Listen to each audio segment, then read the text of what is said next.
جتنا ایک اہل سنت کا، ایک اہل سنت کا بھی اتنا ہے جتنا دیوبند کا، ایک دیوبند کا بھی اتنا ہے جتنا اہل حدیث کا۔ جن کو اتنی تکلیف ہے نا شیعہ سے، وہ ایک کام ضرور کرے اگر غیرت ہے تو کم از کم پاکستان چھوڑ دے، کیونکہ جب پاکستان بنانا تھا نا، جب پاکستان، بولو یار، جب پاکستان بنانا تھا تو اس وقت جو پاکستان بنانے کا قائد اور لیڈر تھا وہ ایک شیعہ تھا۔ ہوئے ہوئے ہوئے، لیڈر ایک شیعہ تھا۔ اس شیعہ کے مفتی حیا کر، اور شیعہ اتنے ہی چبھتے ہیں تو یہ شیعہ کی تصویر والے جو فنڈ ہے نا، وہ جو سعودیہ سے آتے ہیں، جو ریال آتے ہیں جن کو تبدیل کرواتا ہے، ڈالر آتے ہیں جن کو کنورٹ کرواتا ہے، انڈین کرنسی آتی ہے جسے کنورٹ کرتا ہے۔ تجھے شیعہ سے اتنی تکلیف ہے، تیری جیب میں شیعہ، تیرے گھر میں شیعہ، تمہارے پرسوں میں شیعہ، تمہارے ایک ایک جگہ پہ، تیرے بے فارم پہ شیعہ، تیرے پاسپورٹ پہ شیعہ، تیری آئی ڈی کارڈ پہ شیعہ۔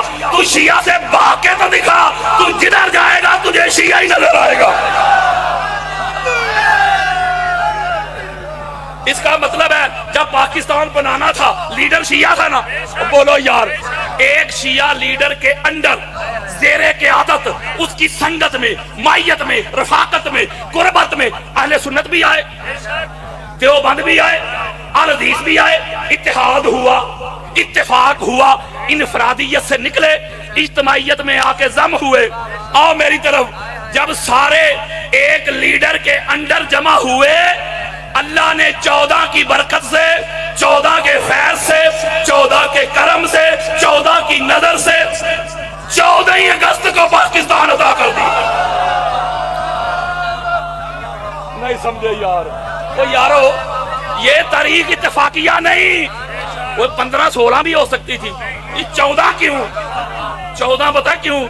اللہ جانتا تھا یہ جو 14 کی نسبت سے 14 کے ماننے والوں کو ملک دیا ہے نا، اس میں 14 کے منکر بھی بڑے ہوں گے، 14 کے منکر بھی بڑے ہوں گے۔ اللہ نے کہا 14 کا عدد ایسا پکا کروں گا، جب تک زمانہ رہے گا پاکستان رہے گا۔ وہ 14 کے ماننے والے تو خوشیاں منائیں گے ہی، جو 14 کے منکر ہوں گے نا، وہ بھی 14 اگست کہہ کے، 14 کہہ کے، چھٹی منا کے، نئے کپڑے بنا کے، بچوں کو خرچ کر کے، وہ 14 کہہ کے 14 کو جشن تو منائیں گے نا۔ یہ ہے 14 کا راز۔ اگلی بات سن، اس کا مطلب یہ ہوا،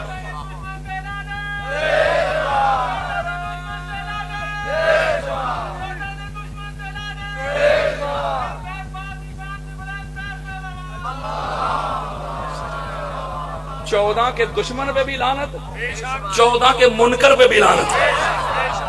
فرق ہے نا دشمن اور منکر کا، کچھ منکر بھی ہیں۔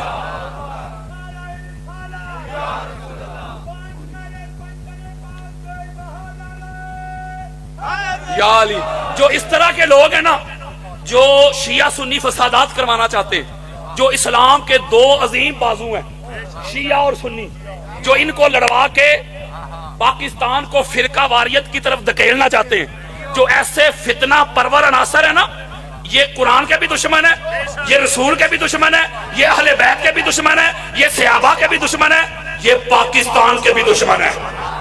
اور قرآن کے دشمنوں، رسول کے دشمنوں، اہل بیت کے دشمنوں، صحابہ کے دشمنوں، پاکستان کے دشمنوں، ہم تم کو تمہارے ناپاک، تمہارے غلیظ ارادوں میں کبھی بھی کامیاب نہیں ہونے دیں گے۔ شیعہ اور سنی کل بھی ایک تھے، شیعہ اور سنی آج بھی ایک ہیں۔ کوئی فقہ، کوئی مسلک دوسرے مسلک کے جو مقدسات ہیں ان کی گستاخی کی اجازت نہیں دیتا۔ ہر مسلک دوسرے مسلک کے مقدسات کا احترام سکھاتا ہے، ادب سکھاتا ہے۔ وہ یہ جو بڑے پاکستان کے ٹھیکیدار بنے پھرتے ہیں، ذرا ان کے شجرے تو کھولو۔ وہ انہاں دے وڈے وڈیرے چاہتے ہی نہیں سن کہ پاکستان بن جائے۔ ہوئے ہوئے ہوئے، مفتی جی، جس اذان میں نیند کا ذکر آئے، جو نہ اللہ کا آرڈر ہو نہ اس کے رسول کا آرڈر ہو، اللہ کے رسول کا آرڈر نہ ہو، خلیفہ ثانی کا آرڈر ہو، نہ اللہ کا آرڈر، بلکہ میں روایت پڑھ دیتا ہوں، بعد میں مولوی فتنہ نہ ڈالے، میں روایت پڑھ دیتا ہوں۔ یہ امام مالک کی الموطا ہے، اہل سنت کے چوٹی کے امام مانے جاتے ہیں۔ امام مالک یار اتنے بڑے عاشق رسول جو مدینہ المنورہ میں گھومتے تھے بغیر جوتا کے، اور زندگی میں ایک ہی حج کیا بڑی جلدی جلدی، اور دوڑ کے واپس مدینہ آئے۔ وہ کہتے تھے کہیں موت مدینہ کے باہر نہ آ جائے۔ اوئے ہوئے، وہ امام مالک جن کو محبت اہل بیت میں کوڑے مارے گئے۔ یہ میں نے کسی کے مروڑ یا قبض کی بات نہیں کرنی، یہ میں آپ کو روایت دے رہا ہوں۔ اگر الموطا امام مالک میں نہ ہو، وہ میرا استاد، میں اس کا شاگرد۔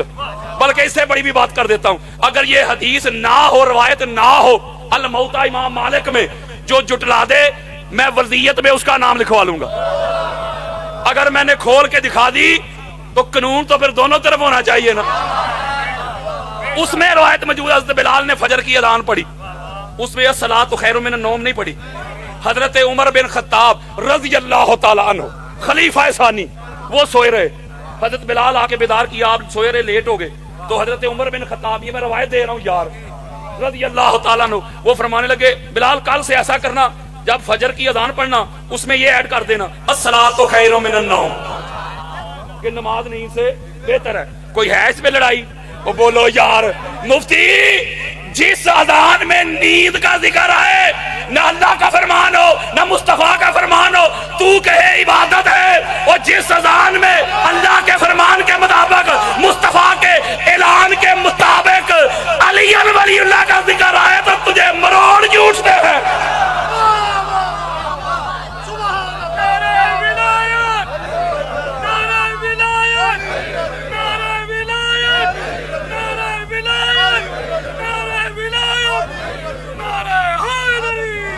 میں ایک بات کہنا چاہتا ہوں، علی ولی اللہ شیعہ سنی کا مسئلہ ہی نہیں، ہوئے ہوئے، علی ولی اللہ یہ شیعت نہیں، اس کی آواز کھولو، یہ مولائی گرج رہے ہیں، یہ علی ولی اللہ شیعت نہیں، نہ سنیت ہے نہ دیوبندیت ہے نہ وہابیت ہے، علی ولی اللہ تو ایمانیت ہے۔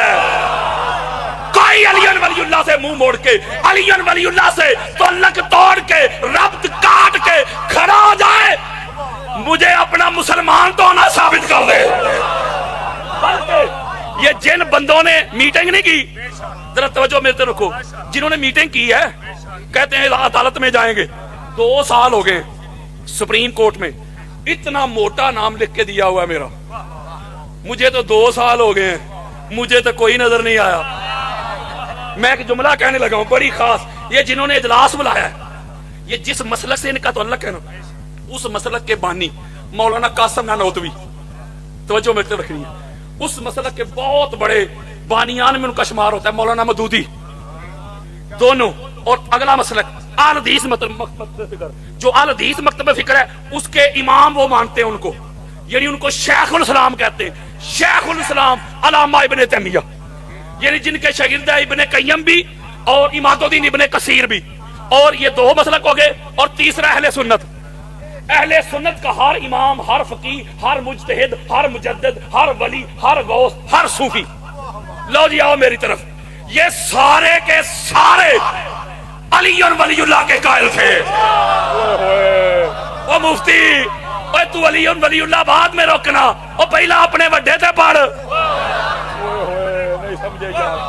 میں ایک جملہ ایسا دینے لگا ہوں، ایک ایسی روایت دینے لگا ہوں، آپ کا سینہ ٹھنڈا ہو جائے گا، اور ناسبیت اور خارجیت کے اوپر میں ماؤنٹ ایورسٹ گرانے لگا ہوں۔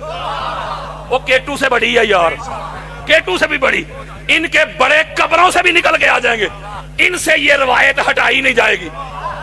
اور اہل سنت کی 50 سے زائد کتب میں یہ روایت موجود ہے۔ حضرات آؤ حضرت ابو بکر کا عقیدہ بتاؤں، آؤ حضرت ابو بکر کا مسلک بتاؤں۔ حضرت ابو بکر صدیق روایت کرتے ہیں، کہتے ہیں جب محشر کا میدان ہوگا، حشر کے دن جب ساری انسانیت جمع ہو جائے گی، انبیاء رسل بھی، ساری کائنات جمع ہوگی، حضرت ابو بکر روایت کرتے ہیں رضی اللہ تعالیٰ عنہ، جب لوگ پل صراط سے گزر کر جنت میں جانے لگیں گے، طرف سے آواز آئے گی، اللہ کی طرف سے پیغام آئے گا، میرے فرشتوں یہ جو پل صراط سے گزرنے والے ہیں ان کو روکو۔ اوئے ہوئے ہوئے ہوئے، اور کدھر منہ چکے آ جائے، واپس آؤ جی مولا امال تروائے۔ اوئے ہوئے، وہ نیکیاں بڑھ گئی ہیں مولا، نیکیاں زیادہ ہیں، یہ دیکھو رزلٹ ہمارے پاس ہے، نیکیاں زیادہ ہیں گناہ کم ہے، اس لیے پل صراط سے گزر کے جنت جانے لگے ہیں۔ آؤ حضرت ابوبکر کو ماننے والوں، ان کو مانتے ہو، ان کی کیوں نہیں مانتے؟